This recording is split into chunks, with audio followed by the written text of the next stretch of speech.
Whatever you're doing, however you spend your time, that tells you who you are. So think about what it is you like to create in your life experience. Once I look at how you commit your time, once I do an evaluation on how you spend your time, I can tell you exactly what you're committed to.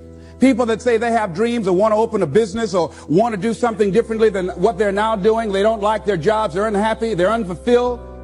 People who say they want to improve their income level, look at how they spend their time. How they spend their time, the commitment of their time, how they use that will really tell the truth. People who said, I'd like to do better, but you don't find them in vocational or technical schools upgrading their skills and their knowledge, how they spend their time, that will tell you what's going on. People who say they want to normalize their weight, they want to be healthy, but every time you see them, they're eating, that will tell you that they're committed to being obese for the rest of their lives. People tell you they want to stop smoking and they're lighting up at that time. Folk that say, I want to stop drinking, and every time you're in their face, they're reeking with alcohol, that will tell you what's going on. Don't have to listen to what they say, just watch what they do. Commitment shows up in your life in what you do. On the other hand, you can make the commitment to your life that you don't like the results that you have and that you're going to do something about it. See, that power is available to all of us. People who look at life and decide, I want something different for myself. Carol Hatfield. Carol lives in Detroit, single mother, decided that she wanted to go into her own business, did not have enough money to do it. She wanted to have a health food store. She sold her car and used the money to start in a little storefront, a little hole in the wall. She rode to work on a bicycle. And then when she got enough money, she bought a motor scooter and did that for a long time. She's now a very successful person. She now has 3 health food stores. She said it was hard, it's a struggle, Les. She said, but I did it. She said, I made the commitment to do it, and I did it. Why is it that people are frightened by commitment? Because when you say the word commitment, that intimidates a lot of people. Why? Because it means you have to deliver. See, most people, you ask them, hey, look here, I'd like for you to do this. And they'll say, I'll try. I'll try means that is my escape clause. When I don't come through, it's really a polite no. I don't have the courage to tell you no, so I'll tell you I'll try. Hey, look here, I need you to come to this meeting. I'll try. I say, what do you mean? You're going to lean toward the meeting? Try and sit down. You either do or you don't. Try and take this pencil out of my hand. You either do or you don't. There's no such thing as try. So most people like to use that language. They don't want to commit themselves because commitment means, among many things, no excuse is acceptable. That's what it means. No excuse. That if you decided that you're going to do this, if it becomes hard, then do it hard. If it's difficult, so what? If it's inconvenient, so what? See, a lot of people made a commitment to come here tonight, but they looked outside and said, it's raining. The temperature dropped. It's cold outside. And they decide to give up on their commitment. And that's how people do about their dreams. They don't honor their commitment to themselves. Let me tell you what happens when you don't keep your commitment. Number one, it begins to deplete your self-esteem and it erodes your self-image. It weakens your faith in yourself. You don't feel good when you don't keep your commitments. The other thing is that you begin to develop weak relationships with people. People begin to realize they can't depend upon you. They can't rely on you because you won't keep your word. You've established that kind of reputation. Just think, what would your life be like if you decided to keep your commitments? What will all of our lives be like if we decided to keep our commitments? That we decided to do the things that we said that we were going to do? That we wouldn't even speak it unless we were going to do it. If we decided just for a week, just see what your life can be like. Just let's do it for a commitment to make it a 7-day commitment that I won't say I will do anything unless I'm going to do it.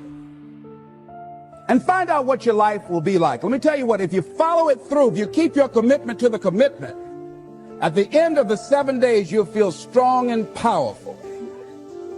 Because by honoring your commitment, each time that you do, that empowers you. whatever discipline that is required, whatever it is that you must do. So I'm suggesting, number one, commit yourself to live in the present. I saw the movie, The Dead Poets Society, Robin Williams, and they had a line in there, seize the moment. Many of us are not able to move forward and develop and manifest our greatness because we spend so much time looking back or worrying about the future. Seize the moment. See, you cannot go into the future and manifest your greatness when you have various things in your life that's blocking you.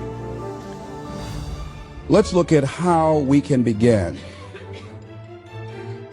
to keep our commitments. Remembering what Dr. Robert Anthony said about results. When you keep your commitments, you're able to produce some different kinds of results in your life. So how can we keep our commitments? And do we keep all commitments? No, we don't. You will not be at 100%. However, you will have a greater percentage rate of maintaining your commitments to yourself, whatever those things might be.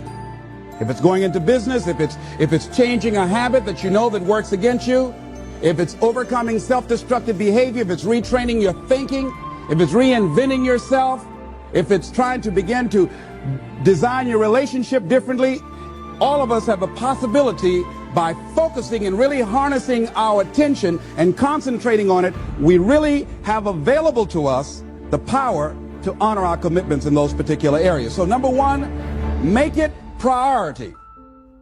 See, no one would go get on an airplane if you thought your chances of getting there to your destination were as good as your luggage. Am I correct? See, and I say the reason that you will reach your destination more times than your luggage will is because the airline, and I'm glad that they do, has made it a priority to move the human beings from one point to the other safely. Not send you off to Boston or someplace with your luggage. So I'm not really upset when my luggage doesn't show up. I'm glad they delivered me because they've made me a priority. See, they have made delivering you to your destination important. So if you want to honor your commitment, whatever you decide that you're going to do, make sure you make it important. Make sure it is priority. Keep it before you. The other thing is, whatever that you want to do, whatever you want to begin to create and beginning to manifest your greatness and strengthening your level of commitment, and it's really exercising your will, find something that you want to do on your goal, one action step, but make sure it stretches you, that it challenges you, but it's doable, that you can do it. This year I decided that I was going to exercise. So I started out doing just 10 setups and 10 push-ups. I know I can do that and not get upset about it. I can do that without thinking. So I started out small. Now I'm up to 50. But if I try to do 50 starting out, I wouldn't still be doing it.